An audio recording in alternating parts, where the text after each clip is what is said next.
Imaginez-vous un monde où les antibiotiques qui sont considérés comme des médicaments pour protéger tous les individus commencent à devenir de plus en plus incapables de nous protéger contre des infections. Imaginez-vous également des infections simples qui pouvaient facilement être traitées, qui de plus en plus commencent à être, j'allais dire, dangereux pour l'humanité. Et effectivement, ce petit scénario n'est pas seulement vu ou ne sera pas vu dans un film science-fiction, mais si l'on ne fait rien, cela risque de pouvoir faire son apparition dans notre réalité. Et c'est pourquoi, mesdames et messieurs, ce soir, nous allons parler de bactéries qui deviennent de plus en plus résistants, que nous avons appelés des superbactéries. Et nous ne sommes pas seuls, nous sommes accompagnés d'un professeur. Et mesdames et messieurs, bienvenue à votre émission Oui Docteur. Aujourd'hui, nous recevons sur ce plateau le professeur Sedina Alioune Beye, maître de conférence, agrégé en anesthésie et réanimation à la FMOS, également membre de la Société d'anesthésie et réanimation et de médecine d'urgence au Mali. Professeur, bienvenue. Merci beaucoup. Merci professeur d'avoir accepté notre invitation. Merci. Et aujourd'hui, nous parlons des superbactéries, c'est-à-dire qui deviennent une menace visible qui guette notre monde. Et parlons, avant de parler des superbactéries, nous voulons d'abord comprendre un peu ce que c'est que les bactéries. Merci beaucoup, monsieur Isaac Vincent, pour cette occasion que vous nous offrez de pouvoir nous entretenir avec vous sur une question qui, à notre humble avis, est une préoccupation aujourd'hui mondiale et qui est de parler de la résistance des antibiotiques, c'est-à-dire cette résistance développée par les bactéries aux antibiotiques. Et pour dire, les bactéries sont des micro-organismes qui vivent dans différents environnements. Et ces micro-organismes qui peuvent être responsables d'une infection. Donc en un mot, pour le grand public, on peut dire que les bactéries sont des micro-organismes vivants et qui peuvent être à la base d'une infection, c'est-à-dire d'une maladie. Voilà. Merci beaucoup, professeur. Et parlons maintenant des superbactéries, c'est-à-dire ces bactéries-là qui arrivent à pouvoir supplanter, pour ne pas dire surmonter les différentes défenses proposées par les machines médicales. Ok, merci beaucoup pour la question. Je dirais le terme de superbactérie veut dire beaucoup de choses en même temps. Mais superbactérie veut surtout dire une bactérie qui a, au cours de son évolution, a subi des mutations et qui lui a permis d'acquérir des mécanismes qui lui permettent de se défendre contre un ennemi. C'est-à-dire l'ennemi de la bactérie est l'antibiotique. C'est pourquoi le premier effet secondaire à l'utilisation des antibiotiques est la résistance. Donc on devient superbactérie quand on acquiert des résistances qui lui permettent de pouvoir survivre. C'est ça, c'est cette attitude que ce micro-organisme adopte tout au long de son évolution. Dès qu'il est en face d'un antibiotique, il mute, il va acquérir des mécanismes qui lui permettent d'assurer sa survie. Et là, il devient, le terme que je vous emprunterai, superbactérie. Donc, si nous avons bien compris, c'est que la différence entre une bactérie standard et une superbactérie, c'est la capacité de la superbactérie à pouvoir s'auto-défendre contre les médicaments que nous prenons. C'est bien ça, si je dis. On peut dire ainsi. On peut dire ainsi parce que ces mécanismes de résistance dont j'ai parlé assurent sa survie dans l'environnement. C'est ce qui lui permet de survivre. Donc c'est là où il devient, comme vous l'avez dit, superbactérie. Très bien. Et professeur, quelles peuvent être les différentes causes de l'acquisition de la capacité de mutation ou de pouvoir de résistance de ces antibiotiques. Ok. De ces bactéries, du moins aux antibiotiques. Avant de parler de causes, je dirais ce sont des facteurs. Ce sont des facteurs qui ont favorisé ou qui favorisent cette situation de création de superbactéries. Entre autres, on peut en citer d'abord l'utilisation, c'est-à-dire la mauvaise utilisation des antibiotiques. Le terme mauvaise utilisation englobe beaucoup aussi de sous-tiroirs dans la mauvaise utilisation. Parce que la mauvaise utilisation englobe beaucoup de facteurs. Donc il y a la mauvaise utilisation d'abord des antibiotiques. Dans cette mauvaise utilisation, on peut en tirer par exemple la non-connaissance des mécanismes d'action. Parce que ceux qui peuvent être amenés à utiliser les antibiotiques peuvent les utiliser en ignorant les mécanismes d'action des antibiotiques. Donc la mauvaise utilisation est une grosse entité, mais c'est le premier facteur qu'on va citer, mauvaise utilisation. Et ça peut être aussi favorisé par l'augmentation de la consommation, ce que nous vivons aujourd'hui. Nous avons une augmentation, une consommation accrue des antimicrobiens, c'est-à-dire des antibiotiques, que nous appelons antimicrobiens, en milieu de l'hôpital ou en dehors de l'hôpital. J'espère qu'on aura l'occasion d'en parler. Donc, deuxième facteur, c'est cette augmentation de la consommation des antibiotiques. Souvent, ils sont utilisés à tort. Souvent même, il n'y a pas de preuve d'une infection, mais on traite parce qu'on pense à une infection. Ce qui fait qu'on est dans une augmentation de la consommation des antibiotiques.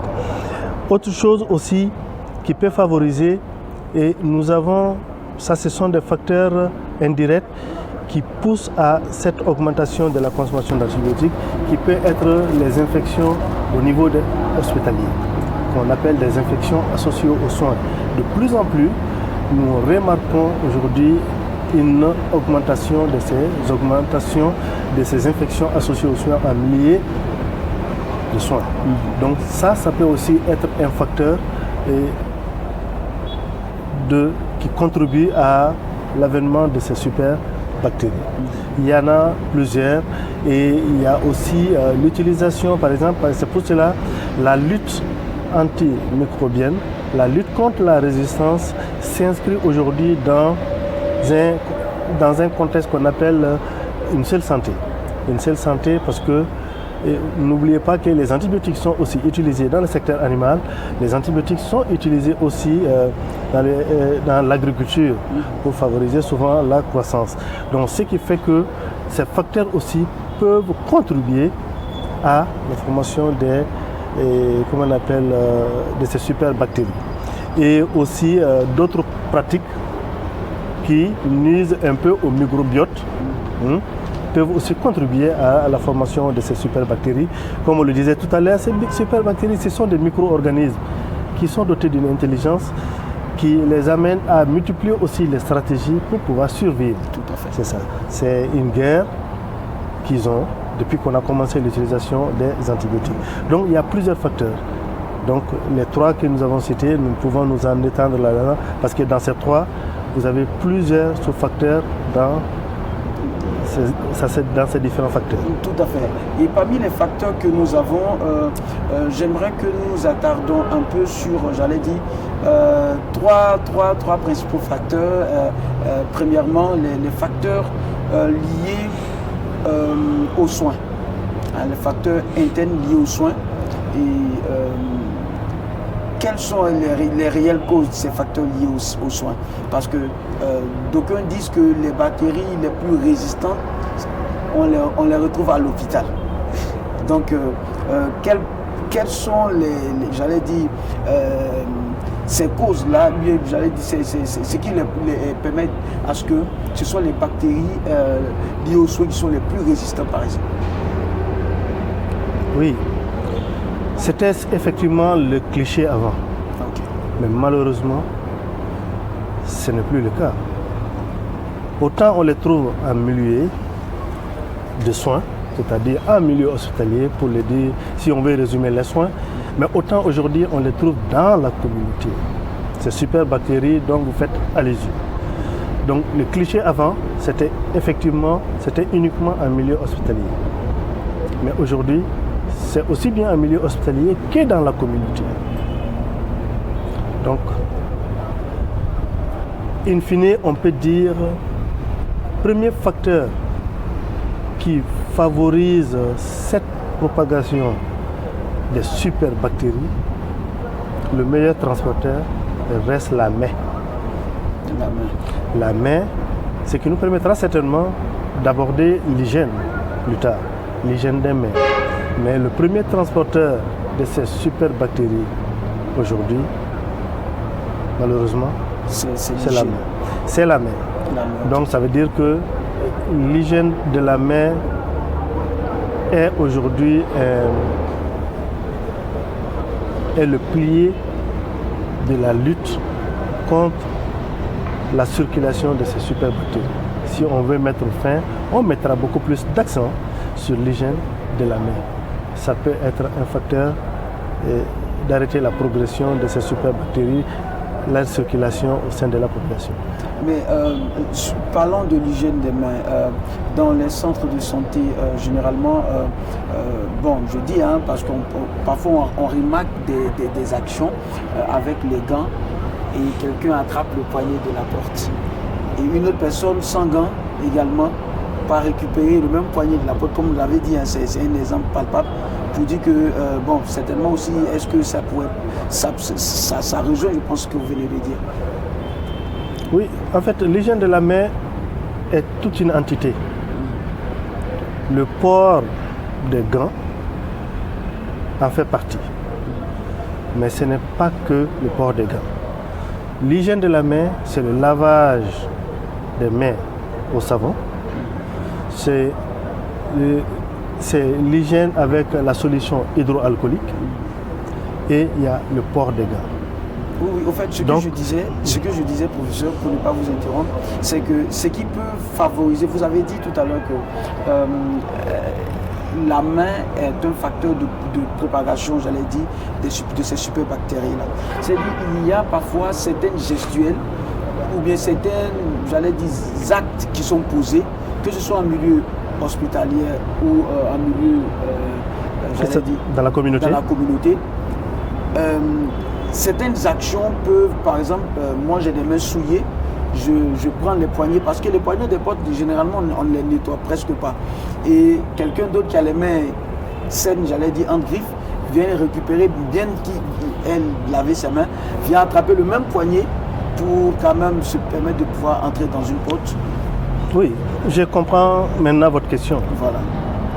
En fait, ce qu'il faut dire par là, c'est que nous, que ce soit à l'hôpital, c'est ce que nous enseignons aujourd'hui au niveau des hôpitaux, en milieu hospitalier, l'hygiène des mains, c'est-à-dire après chaque acte ou avant chaque acte, nous devons penser à utiliser par exemple en milieu hospitalier la solution hydroalcoolique.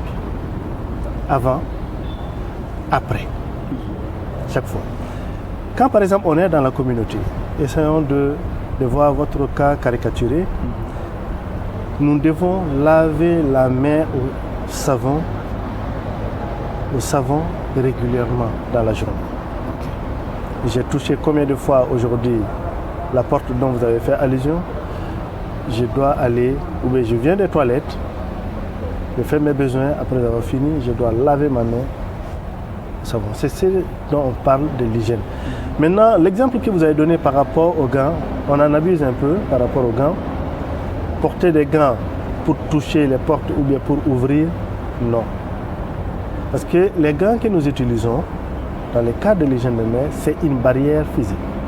On instaure une barrière physique. Mais ce n'est pas avec ça que nous devons, par exemple, porter des gants pour aller ouvrir des portes, pour aller toucher autre chose que quelqu'un d'autre viendra. Non, ce n'est pas le but recherché. On porte le gant pour faire un acte.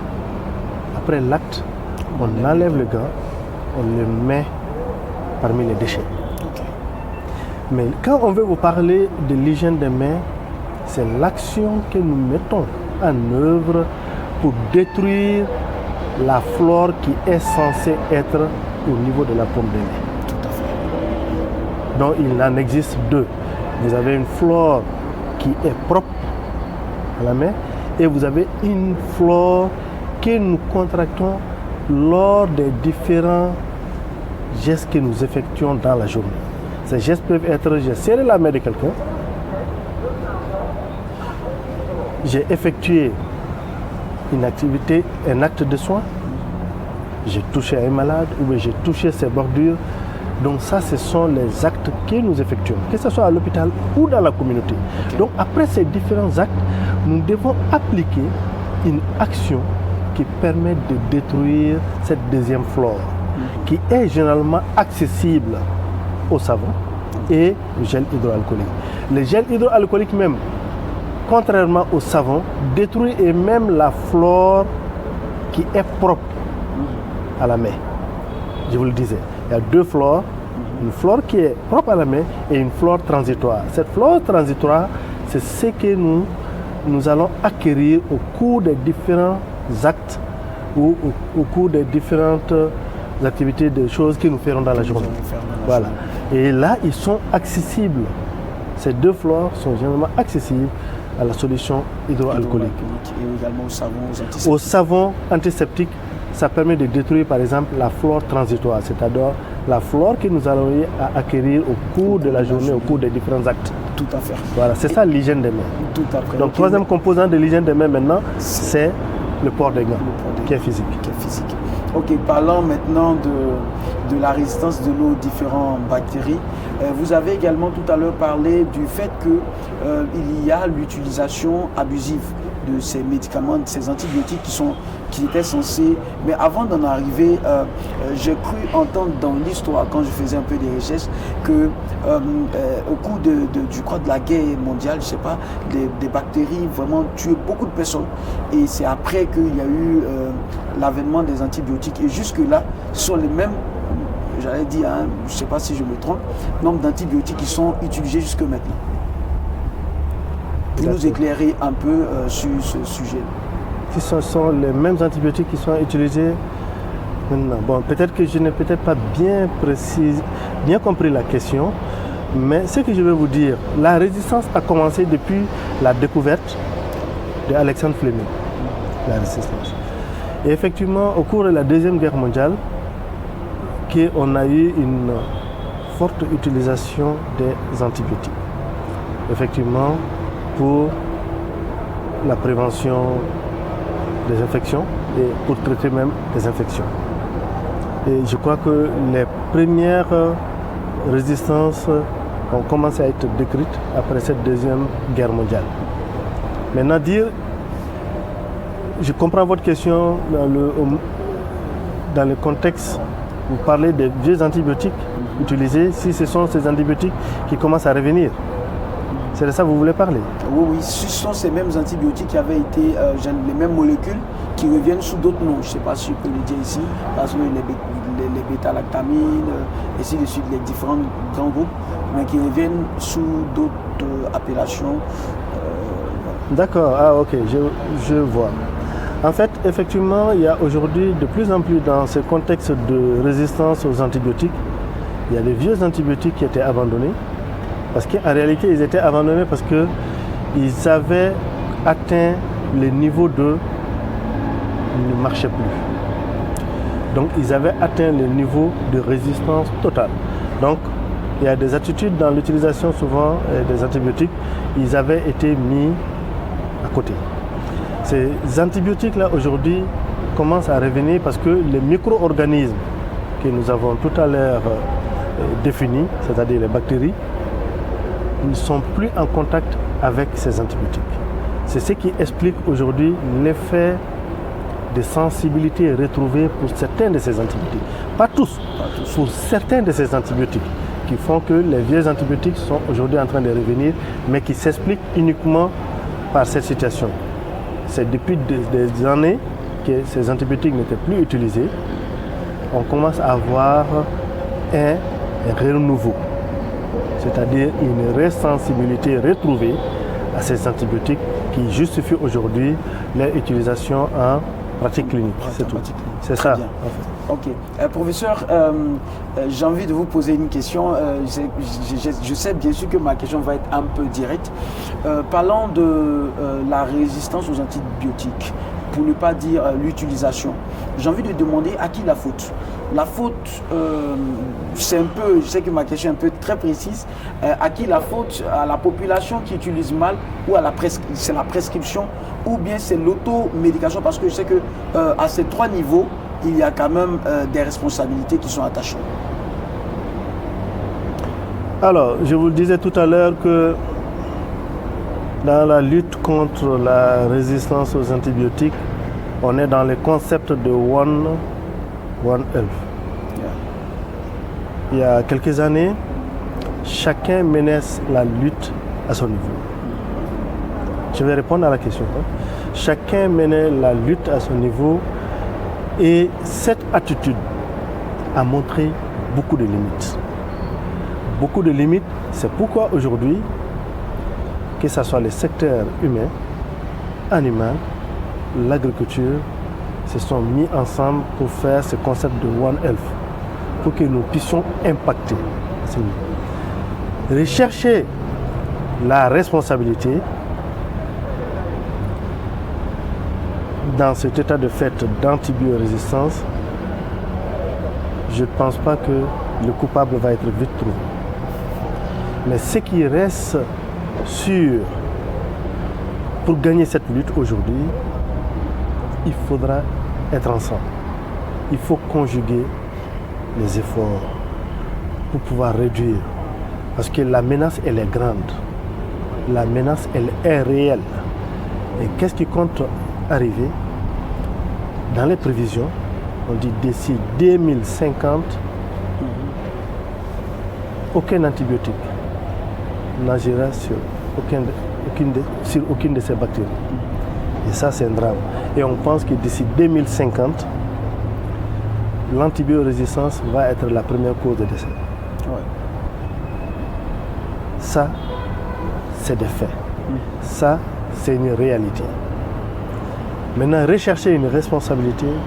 Bon, peut-être que ça va permettre à tout un chacun de pouvoir quand même prendre des résolutions, je le dis ainsi, parce que au niveau de la population, on a vu des personnes dans des pharmacies qui n'ont pas été voir des médecins, qui partent directement dans les pharmacies acheter l'amoxicilline, parfois même l'amoxicilline associée à l'acide clavulanique par exemple. C'est-à-dire qu'ils vont juste acheter parce que parfois dans certaines pharmacies, il y a certaines qui ne donnent pas.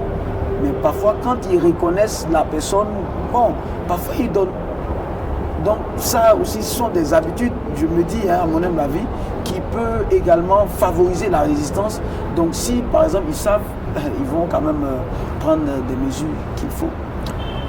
J'ai bien compris la question. C'est pour ça que je vous ai dit, ne cherchons surtout pas le coupable. Okay. Mais tout ce dont vous venez de parler tout à l'heure, c'est qu'aujourd'hui, le concept de One Health prend tout cela. Nous avons élaboré un certain nombre d'actions. Nous venons même de rentrer de Sélingué, où nous avons, au niveau national, au niveau du Mali, élaboré un certain nombre d'actions. C'est l'occasion de rendre un hommage mérité à tous ces hommes, ces femmes qui se battent au quotidien pour qu'aujourd'hui, cette lutte que nous sommes en train de mener puisse être efficace. Il faut rendre hommage à ces hommes. Pour dire que nous venons d'arriver de Sélingué dans le concept de One Health, où nous avons élaboré un certain nombre d'actions sur les 2 années à venir. Et ces actions touchent tous les secteurs, même ceux dont vous avez fait allusion tout à l'heure, la vente de médicaments dans les officines. C'est de mettre en place des actions qui permettent de guider ou d'encadrer la vente des antibiotiques. C'est des choses qu'on n'interdit pas. Mais on peut encadrer pour que ça puisse se faire, pour que ça puisse être efficace. Pour que les antibiotiques qui vont être conseillés soient conseillés dans avec le meilleur choix, avec l'antibiotique qu'il faut, pour la bonne indication. Tout cela est possible. Donc, il y a des actions que nous avons élaborées, elles sont nombreuses. Et comme je vous le disais tout à l'heure, ce sont des actions qui touchent tous les secteurs qui nous permettront certainement d'impacter la lutte contre les superbactéries. Les superbactéries, la lutte contre les superbactéries. Et chers téléspectateurs, vous qui nous venez de nous prendre en marche, nous sommes à l'émission Oui Docteur et nous parlons également des superbactéries. Comme vous l'entendez, superbactéries, elles sont des bactéries qui ont acquis des résistances et qui bientôt ne seront plus traitables avec les antibiotiques que nous utilisons pour quand même nous soulager parfois de certaines infections. Pour vous qui venez de le prendre en marche sur la Téléfréquence Santé, aujourd'hui nous parlons des superbactéries. Et comme je l'ai dit, nous sommes accompagnés du professeur Sedina Alioune Bey, maître de conférence agrégé en anesthésie et réanimation à la FMOS, également membre de la Société d'anesthésie et réanimation et de médecine d'urgence du Mali. Et comme je l'ai dit, nous parlons des superbactéries, une menace invisible qui nous guette notre monde, qui guette tout le monde. Et nous allons continuer, professeur. Nous avons parlé un peu des différents superbactéries et certes nous ne les avons pas citées parce qu'il y en a assez. Et la question que moi j'allais vous poser, quelle est la bonne formule avant la prescription d'un antibiotique? Merci beaucoup, monsieur Vincent Isaac. Quelle est la bonne formule? Très bonne question. Ça doit être une bonne démarche médicale. Et il faut traiter une infection quand elle existe. C'est-à-dire que la preuve est établie. Généralement, la preuve souvent d'une infection, c'est de mettre en évidence la bactérie en cause de l'infection. C'est ça qui vous définira une infection. Parce qu'une infection bactérienne, il y a toujours un germe. Un germe. Donc quand on met ce germe en évidence, on dit qu'on a confirmé l'infection et ça facilite le traitement. Et la meilleure formule, j'ai l'habitude souvent de dire, c'est de respecter les 10 recommandations de l'utilisation des antibiotiques. On ne citera pas les 10 recommandations. J'aurais aimé qu'on les cite. On ne citera pas les 10 recommandations parce qu'il y a certaines recommandations qui vont toucher le milieu médical, mais on va citer beaucoup plus que dans ces recommandations-là, on identifie les germes, la cause de l'infection. C'est quand on identifie, on traite. Dans ces recommandations aussi, ces recommandations vous parlent d'un aspect qu'il n'y a que 3 situations, on peut dire 4 situations où il faut immédiatement mettre un antibiotique en marche sans attendre la preuve. Il n'y a que 3 situations. Ces 3 situations sont connues en milieu médical. C'est généralement quoi? On vous dit par exemple, il y a un cas de méningite, un cas de choc septique, c'est une situation d'infection sévère. Et souvent dans les cas des patients qui ont été sous chimiothérapie et qui font une infection, ça ce sont des situations d'urgence où on nous autorise à mettre les traitements antibiotiques avant la preuve. Mais sinon la meilleure formule pour vous répondre, c'est de mettre les traitements antibiotiques que quand tu as mis la main sur la bactérie. Ça c'est la meilleure formule. Maintenant, l'exception, ce sont les 3 ou 4 situations dont je vous ai parlé tout à l'heure. Avant la preuve, ça veut dire que pendant que vous êtes en train de pratiquer, la preuve est en cours. C'est-à-dire, vous lancez le système d'alerte pour retrouver les gemmes pendant que vous... Dans quel cas? Non, dans les cas où vous avez... Parce que vous avez dit avant la preuve, c'est-à-dire, vous traitez... On traite, on recherche en même temps. En même temps la preuve, ok, c'est ce que je t'entends. C'est-à-dire qu'on met les traitements antibiotiques, sinon toutes les autres situations, c'est-à-dire que les 3 situations dont je viens de vous parler tout à l'heure, par exemple, dès qu'on suspecte ces 3 situations, on fait en même temps les prélèvements pour pouvoir identifier les germes plus tard. Mais on met les traitements antibiotiques immédiatement, ça ne doit pas souffrir de retard dans ces situations-là d'extrême urgence. Mais par contre, les autres situations ne sont pas des situations d'urgence. On peut attendre.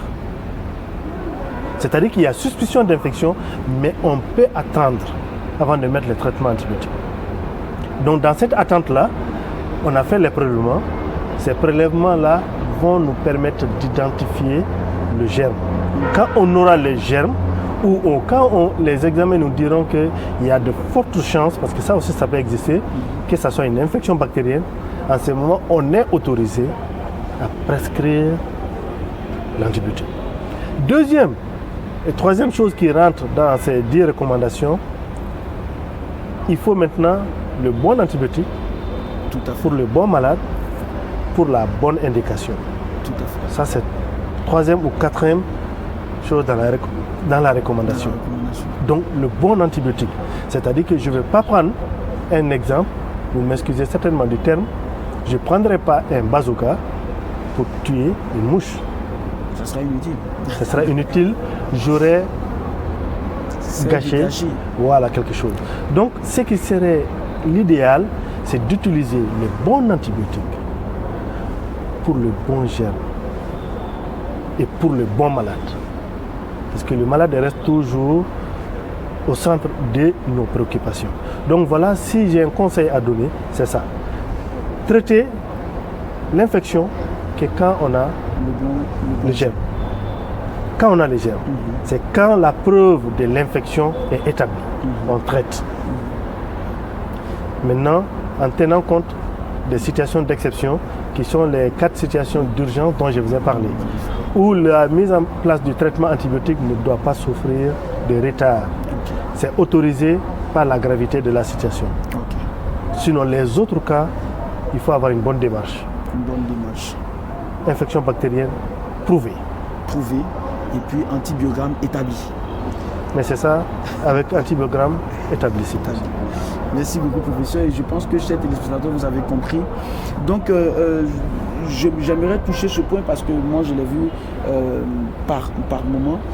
Quand je faisais un tour dans une pharmacie, je ne dirais pas que c'est la faute du pharmacien. Moi, si j'attaque un peu trop les pharmaciens, ce n'est pas leur faute du tout. J'ai vu quelqu'un venir directement en pharmacie, dire docteur, s'il vous plaît, j'ai une infection. J'ai besoin d'un antibiotique. Et le pharmacien l'a regardé gentiment et dit oui, allez à l'hôpital, cherchez la confirmation sur une ordonnance et je vais vous donner l'antibiotique. Il dit voici une belle réaction qui pourra quand même permettre de pouvoir limiter la prolifération des superbactéries. Oui, monsieur Isaac Vincent, c'est pour dire que nos confrères qui sont dans les officines aujourd'hui sont en train d'abattre un travail gigantesque. Tout à fait. C'est vrai que beaucoup encore de choses restent à faire, mais il faut savoir que ce pharmacien qui est dans l'officine joue un grand rôle dans la dispensation des médicaments. Ils sont en train de faire jouer un rôle de conseil remarquable. En atteste l'exemple dont vous venez de faire cas. Donc ces hommes et femmes aujourd'hui méritent tout l'encouragement du système de santé pour le travail qu'ils sont en train de battre. Nous sommes en train aujourd'hui de faire aussi un plaidoyer pour qu'il y ait encore un renforcement, qu'il y ait aujourd'hui un encadrement de tout cela auprès des officines privées. Et je pense que les discussions sont en cours, les démarches sont très avancées et nos confrères aujourd'hui, chapeau à eux, ils sont en train de faire un gros travail. Et je pense que nous allons voir les impacts de tout cela dans les années à venir. Parce que le changement de comportement est vraiment en train de s'opérer. Ok. Et moi, la question que j'allais vous poser encore, c'est une question, j'allais dire, personnelle chez vous. Pour vous, une question personnelle que je vous pose, c'est votre propre analyse à vous. Pensez-vous qu'avec toutes ces démarches qui sont en train d'être faites, avec également cette prédiction de l'OMS d'ici 2050, pensez-vous que solution sera trouvée contre les superbactéries? Solution est en train d'être trouvée. Mais il y a des solutions aussi, il faut les reconnaître, sont difficiles la mise en place. Ça demande beaucoup de choses, mais je peux vous assurer que la première chose qui devait être faite est aujourd'hui une réalité, c'est-à-dire une prise de conscience. Une prise de conscience sur le fléau. Tout le monde est unanime aujourd'hui que c'est un fléau qui guette l'humanité, que la menace elle est réelle. Et je pense que c'était la première étape. Passer cette étape, aujourd'hui, chacun est en train aujourd'hui de travailler à son niveau, à des degrés différents. Parce que nous ne disposons pas les mêmes moyens. C'est dans ce cadre aujourd'hui que beaucoup de pays, dont le Mali, bénéficient aujourd'hui de l'accompagnement d'un certain nombre de partenaires. C'est avec ces partenaires, on était à Selingue tout à l'heure, c'est des partenaires qui financent un programme, qui aide l'État du Mali, qui fait déjà beaucoup pour que cette lutte contre les superbactéries ou cette lutte contre l'antibiorésistance puisse être gagnée le plus rapidement possible. Oui, je pense que on est sur le bon chemin.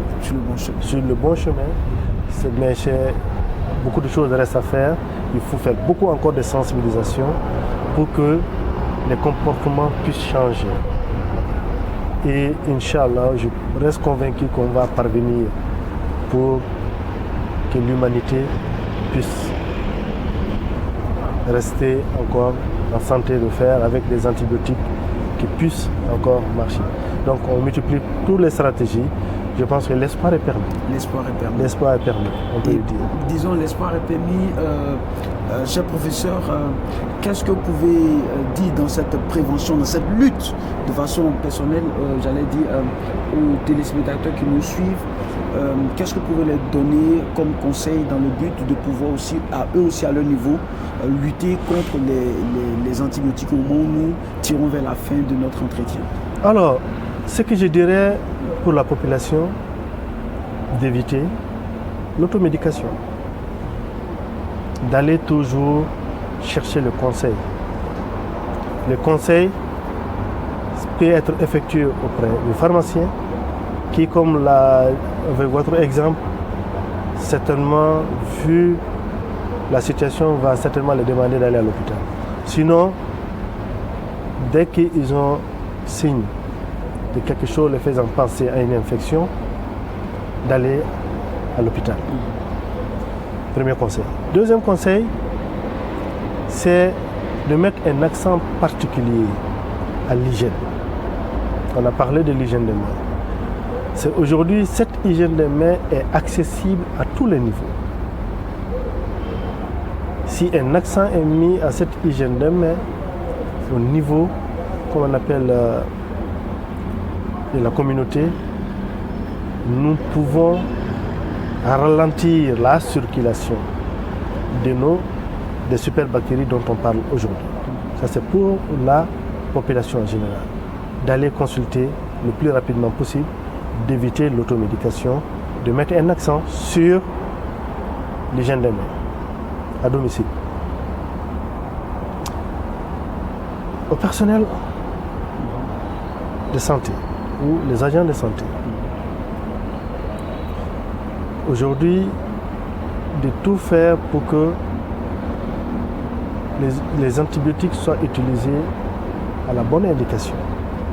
C'est-à-dire qu'on diminue la consommation des antibiotiques.